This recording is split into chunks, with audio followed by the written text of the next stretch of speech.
اس سلسلہ مجددین کی پہلی کڑی ہے حضرت عمر بن عبدالعزیز رحمت اللہ علیہ، جنہیں ہمارے ہاں 5واں خلیفہ راشد بھی کہا جاتا ہے۔ ولادت سن 61 ہجری کی ہے، انتقال ٹھیک 40 برس کی عمر میں 101 ہجری میں ہو گیا۔ خلافت صرف 2 سال حضرت ابوبکر کی طرح، سن 99 ہجری سے 101 ہجری۔ خود یہ مروان بن حکم کے پوتے تھے۔ بنو امیہ کے جو خلفاء ہیں ان کی 2 شاخیں ہیں، امیہ کے 2 بیٹوں سے جو شاخیں چلی ہیں، ایک حرب سے چلی ہے، اس میں ابو سفیان تھے لیکن وہ خلیفہ نہیں تھے، لیکن امیر معاویہ، پھر یزید کا بیٹا تھا معاویہ ثانی۔ دوسری شاخ جو تھی وہ مروان ابن حکم سے چلی ہے، اور اس میں ہے اصل میں جو 10 خلفاء آئے ہیں بنو امیہ کے۔ یہ مروان بن حکم کے پوتے تھے، لیکن ان کی والدہ حضرت عمر کی پوتی تھی۔ یہ جو امتزاج ہوا ہے، یہ جو حضرت عمر فاروق رضی اللہ تعالیٰ عنہ کا خون ان کی رگوں میں پہنچا ہے، اب وہ بڑا مشہور واقعہ ہے، دلچسپ واقعہ ہے کہ حضرت عمر ایک روز اپنی رات کی گشت پر تھے، جو آپ خبر گیری کے لیے رات کو سفر کرتے تھے شہر کے اندر، تو آپ نے دیکھا small hours of the morning, صبح کا فجر سے کچھ وقت پہلے کا وقت ہوگا، ایک گھر میں سے آواز آ رہی ہے ماں بیٹی کی گفتگو کی۔ ماں نے کہا بیٹی بکریوں کا دودھ نکال لیا، دہو لیا؟ کہ ہاں امی۔ اچھا اس میں کچھ پانی ملا دو۔ انہوں نے کہا امی آپ نے سنا نہیں، خلیفہ نے منادی کرائی تھی کہ دودھ میں پانی ملانا غلط ہے، ہرگز کوئی پانی نہ ملایا جائے۔ ماں نے کہا تو بیٹی خلیفہ یہاں کوئی موجود ہے، کوئی دیکھ رہا ہے، پانی ملا دو۔ بیٹے نے کہا کہ امی خلیفہ نہیں ہے، اللہ تو موجود ہے، اللہ تو دیکھ رہا ہے۔ حضرت عمر نے وہ بات سن لی، اس گھر کو آپ نے تاک لیا اور جا کے اپنے بیٹے عاصم سے کہا کہ وہاں رشتہ کر لو۔ وہ ہے لڑکی پھر جس کے نسل سے یہ حضرت عمر بن عبدالعزیز یہ پیدا ہوئے۔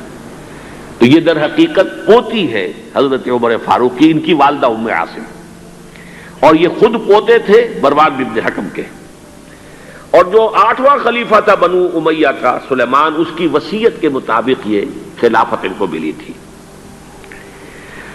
حضرت عمر بن عبدالعزیز نے کیا کیا؟ دیکھیے ان کا تجدیدی کارنامہ صرف 3 نکات پر مشتمل ہے، یہ میں بتا چکا ہوں آپ کو۔ ابھی نہ عقائد میں کوئی کجی آئی تھی، نہ اعمال میں کوئی خرابی آئی تھی، عوام کے حکومت کے نظام میں تبدیلی ہوئی تھی، اب موروثی ہو گئی تھی اور تحکمانہ ہو گئی تھی۔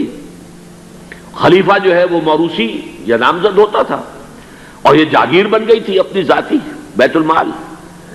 انہوں نے 3 ہی کام کیے۔ نمبر 1، ان کو خلافت ملی تھی اصل میں سلیمان جو ان سے پہلے خلیفہ تھے ان کی وصیت کی بنیاد پر، لیکن یہ احتیاط کر لی گئی تھی کہ اگر کہیں یہ وصیت پہلے لوگوں کے علم میں آ گئی تو شاید لوگ بغاوت کریں اور حضرت عمر بن عبدالعزیز کو گوارا نہ کریں۔ لیکن یہ کہ انہوں نے یہ کیا جو اس وقت کے ذمہ دار لوگ تھے کہ پہلے وصیت لا کر وصیت پر بیعت لے لی گئی کہ یہ وصیت ہم تسلیم کریں گے۔ ابھی سلیمان کے انتقال کی خبر بھی نہیں دی گئی، اسے بھی چھپا کر رکھا ہوا تھا۔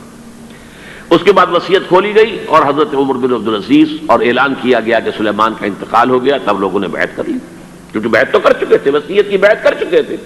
اس وصیت میں سے عمر بن عبدالعزیز برآمد ہو گئے تو وہ بیعت خود بخود ہو گئی۔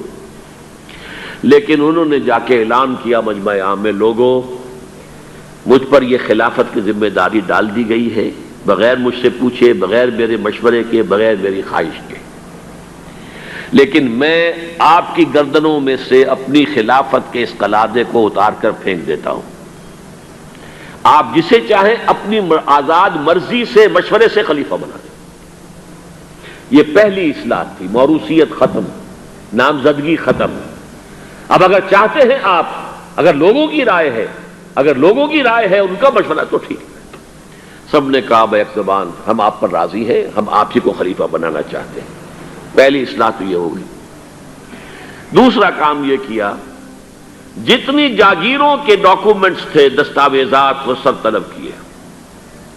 خود اپنے گھر سے اپنی بیوی کے سارے زیورات، عبد الملک بن مروان کی بیٹی سارے زیورات بیت المال میں داخل کر دی۔ اپنی جاگیر سب سے پہلے اپنی جاگیر کو ختم کیا۔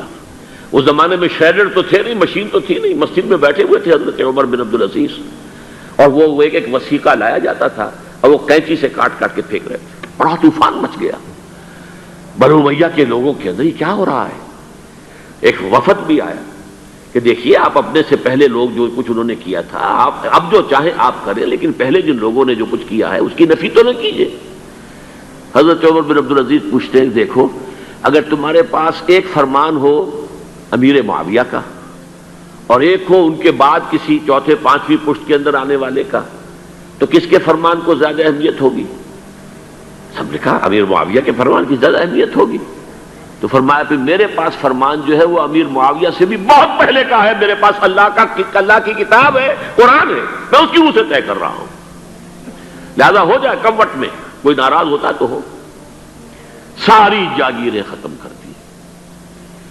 نمبر 3 واقعہ یہ ہے کہ خود اپنی زندگی کے اندر جو عسرت اور جو تنگ دستی اور جو سادگی اختیار کی ہے، میں سمجھتا ہوں غالباً اس میں وہ حضرت ابو بکر حضرت عمر کو بھی مات دے گئے ہیں رضی اللہ تعالیٰ عنہ. حالانکہ بڑے ہی ایک تو حسین اور جمیل انسان تھے، خوش شکل، خوش لباس، شہزادے تھے، گورنر بھی رہے تھے. پھر ان کے والد جو ہے طویل عرصے تک مصر کے گورنر تھے، وہاں ان کی پرورش ہوئی تھی گورنر کے بیٹے کی حیثیت سے. اعلیٰ لباس پہنتے تھے، خوشبو کے اندر اس طریقے سے بسا ہوا کہ جہاں سے گزر گئے ہیں پورا راستہ معطر ہو جاتا تھا. لیکن اب اچانک جو آیا ہے، جیسے ہی یہ بیعت ہوئی ہے خلافت کی، ان کی اہلیہ کہتی ہیں، حضرت فاطمہ ان کا نام تھا، کہ آ کر بیٹھ کر اور مسلح پر رونا شروع کر دیا. میں نے پوچھا کیوں، کیا ہوا؟ کہ یہ جو بوجھ مجھ پر آن پڑا ہے، یہ ذمہ داری ہے. رونا شروع کیا. اور اس کے بعد واقعہ یہ ہے کہ انہوں نے ذاتی زندگی میں کپڑا صرف ایک جوڑا، 2 بھی نہیں، جمعے کے لیے بھی اس کے دھو کر سوکھنے کے لیے انتظار کرنا پڑتا تھا، تب جا کر پہن کر اس کو جمعے میں جاتے تھے. ایک دفعہ آئے ہیں اپنی بچیوں سے گفتگو کر رہے تھے تو بچیوں کو دیکھا عجیب حال ہے کہ وہ جو بھی بات کرتی ہیں پھر اپنے منہ پر ہاتھ بھی رکھ لیتی. پوچھا کیا سبب ہے؟ کہنے لگی آج ہم نے صرف پیاز سے روٹی کھائی ہے، ہمارے منہ سے بدبو آ رہی ہوگی، ہم نہیں چاہتی کہ آپ کو اس بدبو سے تکلیف پہنچے. حضرت عمر رونے لگے، لیکن کہا انہوں نے کہ میری بیٹیوں کیا تم یہ پسند کرو گی کہ تمہیں دنیا کی نعمتیں ملے اور عیش ہو اور تمہارا باپ جہنم میں جائے؟ ان بچیوں نے بھی رونا شروع کر دیا. سارے زیورات ختم، اپنی جاگیر ختم. وہ آپ نے پڑھے ہوں گے واقعات کہ اگر چراغ بھی ہے رات کو سرکاری کام کر رہے ہیں تو وہ جو بیت المال کے تیل سے جو جلنے والا چراغ ہے وہ روشن ہے. خادم نے آ کر کوئی گھریلو بات کرنی چاہیے تو کہا پہلے چراغ گل کر دو پھر بات کرو. ذاتی بات ہو رہی ہو تو سرکاری جو تیل کا چراغ ہے وہ نہیں جلے گا، کہ اس سے پہلے ایک بہت خوش باش، خوش لباس، خوش شکل، بہت ہی ہر طرح کے ناز و نعم کے اندر پلا ہوا انسان، شہزادہ، اچانک بوجھ آیا ہے تو زندگی کے اندر انقلاب آ گیا. یہ ہے خلیفہ اول. خلیفہ خامس ان کو کہا جاتا ہے، خلافت راشدہ میں شامل کیا جاتا ہے. اور یہ ہے سلسلہ تجدید خلافت کی پہلی کڑی. اور اس کو ہم کہیں گے یہ تجدید کامل تھی، کیونکہ ابھی خرابی آئی ہی صرف نظام حکومت میں تھی، اسی کو آپ نے درست کر دیا. یہ دوسری بات ہے کہ یہ ایک بہت شارٹ لیوڈ رہی ہے، بات آگے نہیں چلی ہے، ان کو زہر دے دیا گیا، اس لیے کہ یہ بات زیادہ قابل برداشت نہیں تھی بنو امیہ کے پورے خاندان کے لیے، قبیلے کے لیے. انہیں گمان غالب یہی ہے کہ زہر دے کر جو ہے انہیں شہید کیا گیا ہے. لیکن بہرحال یہ پہلی کڑی ہے عمر بن عبد العزیز رحمۃ اللہ علیہ.